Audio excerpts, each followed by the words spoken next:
শিশুদের সঙ্গে জন্মদিন পালন করলেন বিশিষ্ট সমাজসেবী কমল চক্রবর্তী। বেলগড়িয়ার বিশিষ্ট সমাজসেবী তথা তৃণমূল কংগ্রেসের সদস্য কমল চক্রবর্তী 30শে আগস্ট নিজের 42তম জন্মদিনে দক্ষিণেশ্বরে শিশুদের মধ্যে খাবার বিতরণ করে জন্মদিন পালন করলেন। এদিন কমল চক্রবর্তী তিনি নিজের জন্মদিনে কেক কেটে স্থানীয় সকল শিশুদের হাতে তুলে দেন। এর পাশাপাশি পোলাও, চিলি চিকেন খাওয়ানোরও ব্যবস্থা করেছিলেন।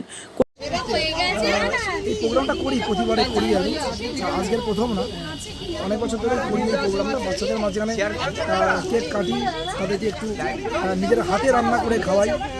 প্রতিটা মানুষ আমরা ঘরে প্রত্যেকের বাড়িতেই প্রত্যেকে ভালো খাই, সে আমরা যে পরিমাণ থেকে বিলং করি না কেন সবাই আমরা ভালোই খাই, কিন্তু নিজে হাতে রান্না করে অন্যকে খাওয়ানোর তৃপ্তিটাই আলাদা। তো সেই জন্য প্রতিবার আমি চেষ্টা করি নিজের হাতে রান্না করে খাওয়াই। আমার সহধর্মিণী, আমার মিসেস সকাল থেকে দুজনে বাজার করে পোলাও করেছিলাম, আর চিলি চিকেন করেছিলাম, কোল্ড ড্রিঙ্কস ছিল, কেক ছিল। তো নিজেরা রান্না করে দিয়েছিলাম। আর অগণিত মানুষের ভালোবাসা, শুভেচ্ছা, শুভকামনা, আশীর্বাদ। অরূপ ভাই কোল্ড ড্রিঙ্কস নিয়ে এসেছিল, আমার বোন রয়েছে, এই পরিবারের মেয়ে বিশ্বনাথ রায়ের মেয়ে। তো যাই হোক, এই পর্যন্ত প্রোগ্রাম মোটামুটি সফল আশা করি হয়েছে, কারণ সবাই খুব ভালোভাবে খেয়েছি একসঙ্গে বাচ্চাদের মাঝখানে। প্রতিবারেই আমরা এই প্রোগ্রামটা করি, নিজের উদ্যোগে করি, অনেক মানুষ পাশে থাকে শুভাকাঙ্ক্ষীরা।